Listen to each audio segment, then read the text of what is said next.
বিসমিল্লাহির রহমানির রহিম। আসসালামু আলাইকুম প্রিয় শিক্ষার্থীবৃন্দ, welcome to digital education Bangladesh. আজ আমরা শিখব ইসলাম শিক্ষা অষ্টম শ্রেণী প্রথম অধ্যায় অনুশীলনী ১ রচনামূলক প্রশ্নোত্তর, এবং এটা ২ নম্বর প্রশ্ন। আজকে এই রচনামূলক প্রশ্ন শেষ হয়ে যাবে। তো এই রচনামূলক প্রশ্নটি ছিল, সুমাইয়া ও সামিয়া দুই বান্ধবী সোনারগাঁয়ে বেড়াতে যাবে বলে দুজনেই দিন তারিখ ঠিক করবে। সুমাইয়া নির্দিষ্ট তারিখে প্রস্তুতি নিয়ে সামিয়ার অপেক্ষায় থাকে, কিন্তু সামিয়া তার বাবার কাছ থেকে টিফিন, কাগজ ও কলমের অজুহাত দিয়ে বেশ কিছু টাকা নিয়ে আদিবার সাথে মার্কেটে ঘুরতে চলে যায়। পরদিন সামিয়ার সাথে সুমাইয়ার দেখা হয়। সুমাইয়া বিষয়টি উপস্থাপন করলে উভয়ের মধ্যে কথা কাটাকাটি হয় এবং উভয়ই মনঃক্ষুণ্ণ হয়। সুমাইয়ার কার্যক্রমের ফলাফল পাঠ্যপুস্তকের আলোকে ব্যাখ্যা করো। এখানে ক নম্বর প্রশ্ন ছিল মুনাফিকের চিহ্ন কয়টি। খ নম্বর প্রশ্ন তকদিরে বিশ্বাস বলতে কি বোঝায়। গ হলো সামিয়ার আচরণে কি প্রকাশ পেয়েছে ব্যাখ্যা করো। সুমাইয়ার কার্যক্রমের ফলাফল পাঠ্যপুস্তকের আলোকে ব্যাখ্যা করো। আমরা একটা একটা করে দেখব। তো এখানে মুনাফিকের চিহ্ন কয়টি? উত্তর হচ্ছে মুনাফিকের চিহ্ন হলো ৩টি। একটা মুনাফিকের কথা বলার সময় মিথ্যা বলে, তার প্রতিশ্রুতি দেওয়ার পর তা ভঙ্গ করে। ৩ হলো তাদেরকে কোনো আমানত দেওয়া হলে তারা তা রক্ষা করে না, খেয়ানত করে। খ হলো তকদিরের বিশ্বাস বলতে কি বোঝায়। উত্তর হচ্ছে তকদির অর্থ ভাগ্য। তকদির আল্লাহ তাআলা থেকে নির্ধারিত। ভালো মন্দ যা কিছু হয় সবই আল্লাহ তাআলার হুকুমে হয়। সুতরাং দুনিয়াতে ভালো কিছু লাভ করলে আনন্দে আত্মহারা হওয়া যাবে না, বরং এটি আল্লাহরই দান। তাই আল্লাহ তাআলার শুকর বা কৃতজ্ঞতা প্রকাশ করতে হবে। অন্যদিকে বিপদে আপদে বা কোনো ক্ষতির সম্মুখীন হলে হতাশ হওয়া যাবে না। এর জন্য অন্যায় ও দুর্নীতি করা যাবে না, বরং এটি আল্লাহ তাআলার তরফ হইতে এসেছে। সুতরাং এ অবস্থায় সবর বা ধৈর্য ধারণ করতে হবে। আল্লাহর নিকট সাহায্য চাইতে হবে। অতএব আমরা তকদিরে বিশ্বাস করব এবং সাধ্যমতো কাজ করব। গ নম্বর প্রশ্ন ছিল সামিয়ার আচরণে কি প্রকাশ পেয়েছে ব্যাখ্যা করো। সামিয়ার আচরণে মুনাফিকের চিহ্ন প্রকাশ পেয়েছে, বিশেষ করে ওয়াদা ভঙ্গ করা এবং মিথ্যা অজুহাত দেওয়া। সামিয়ার আচরণে তার অপরিপক্কতা এবং স্বার্থপরতা এবং দায়িত্বহীনতা প্রকাশ পেয়েছে। সে তার বন্ধুর প্রতি দায়িত্ববোধ এবং বিশ্বস্ততা দেখাতে ব্যর্থ হয়েছে। ইসলামিক শিক্ষা অনুযায়ী একজন মুমিনের উচিত তার প্রতিশ্রুতি রক্ষা করা, সত্য কথা বলা এবং অন্যদের প্রতি বিশ্বস্ত থাকা।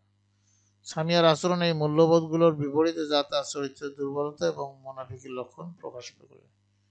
এই পরিস্থিতিতে উভয় বান্ধবীর মনঃক্ষুণ্ণ হওয়া স্বাভাবিক, তবে সামিয়ার উচিত ছিল সত্য কথা বলা এবং সুমাইয়ার সাথে তার প্রতিশ্রুতি রক্ষা করা।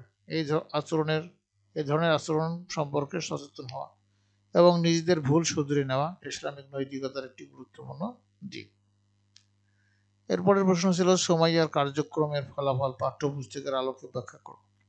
পাঠ্যপুস্তকে ইসলামী শিক্ষার আলোকে নিম্নলিখিত দিকগুলো উল্লেখযোগ্য। যে এক, প্রতিশ্রুতি রক্ষা করা, ওয়াদা পালন করা। সুমাইয়া এবং সামিয়া উভয়ই সোনারগাঁয়ে বেড়াতে যাওয়ার জন্য একটি নির্দিষ্ট দিন ও তারিখ ঠিক করছিল। সুমাইয়া তার প্রতিশ্রুতি রেখে প্রস্তুতি নিয়েছিল, কিন্তু সামিয়ার জন্য অপেক্ষা করছিল। এটি ইসলামিক শিক্ষার একটি গুরুত্বপূর্ণ দিক, কারণ ইসলামে ওয়াদা বা প্রতিশ্রুতি রক্ষা করা অত্যন্ত জরুরি। আল্লাহ তাআলা কোরআনে বলেছেন, তোমরা ওয়াদা পূরণ করো, কারণ ওয়াদা সম্পর্কে জিজ্ঞেস করা হবে। সূরা আল ইসরা আয়াত হলো 34। সুমাইয়ার এই আচরণ তার দায়িত্ববোধ, বিশ্বস্ততা এবং ইসলামিক নৈতিকতার প্রতি তার অঙ্গীকার প্রকাশ করে। ২ হচ্ছে ধৈর্য এবং সহনশীলতা। সুমাইয়া সামিয়ার জন্য অপেক্ষা করেছিল এবং যখন সামিয়া আসেনি তখন সে ধৈর্য ধরে পরিস্থিতি মোকাবেলা করেছিল। এই যে ইসলামের ধৈর্য বা সবর একটি মহান গুণ। আল্লাহ তাআলা ধৈর্যশীলদের সাথে আছেন এবং তাদেরকে পুরস্কৃত করবেন। কোরআনে বলা হয়েছে, নিশ্চয়ই আল্লাহ ধৈর্যশীলদের সাথে আছেন। সূরা আল বাকারা আয়াত ১৫।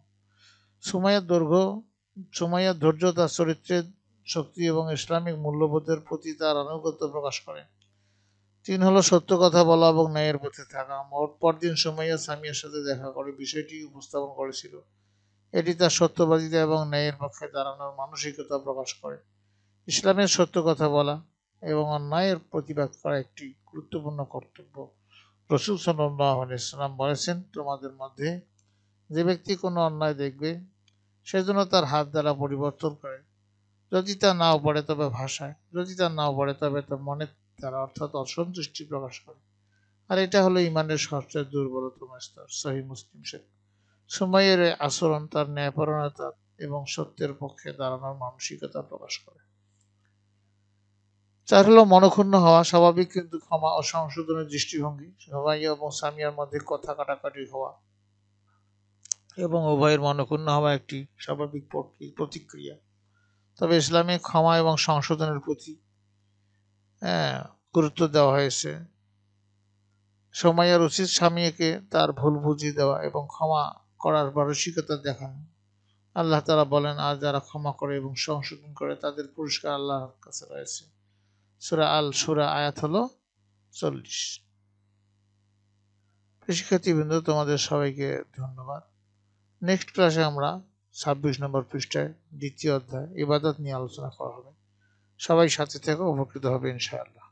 তোমাদের সর্বাঙ্গীন মঙ্গল এবং সুস্বাস্থ্য কামনা করে আজকে এখানে বিদায় নিচ্ছি। আল্লাহ হাফিজ।